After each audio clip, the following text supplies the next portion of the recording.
வணக்கம். இன்றைக்கி மைதா இல்லாத கொத்து பரோட்டா எப்படி பண்ணலாம் பார்க்கலாம். கொத்து சப்பாத்தி. இந்த சப்பாத்தியை சின்ன சின்ன பீஸாக நம்ம கட் பண்ணிவிட்டு, அதாவது மிச்சம் இருக்கும்ல அந்த சப்பாத்திங்க, அதை வந்து கொஞ்சம் கடலெண்ணெயில் நம்ம ஃப்ரை பண்ணி எடுத்துக்கலாம்.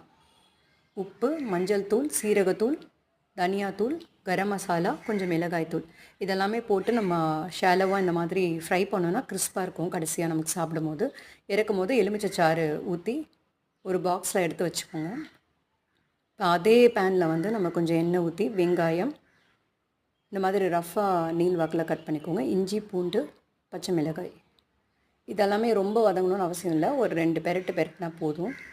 தக்காளியுமே அதே மாதிரி கொஞ்சம் உப்பு, குடைமிளகாய், மிளகாய்த்தூள் இதெல்லாமே போட்டு நம்ம லைட்டாக ஃப்ரை பண்ணி எடுத்துக்கோம். அப்போ தான் வந்து கிறிஸ்பாக இருக்கும். இந்த க்ரீன் கலர் வந்து மாறக்கூடாது. இந்த குடைமிளகாய்க்கு இந்த மாதிரி நடுவில் கேப் உருவாக்கி இந்த ஃப்ரை பண்ண சப்பாத்தியெல்லாம் போட்டுட்டு இந்த மாதிரி பெரட்டி எடுத்துக்கிட்டோம்னா ரொம்ப நல்லாயிருக்கும். கடையில் சாப்பிட்ற மாதிரி இருக்குங்க நமக்கு. கடைசியாக இருக்கும்போது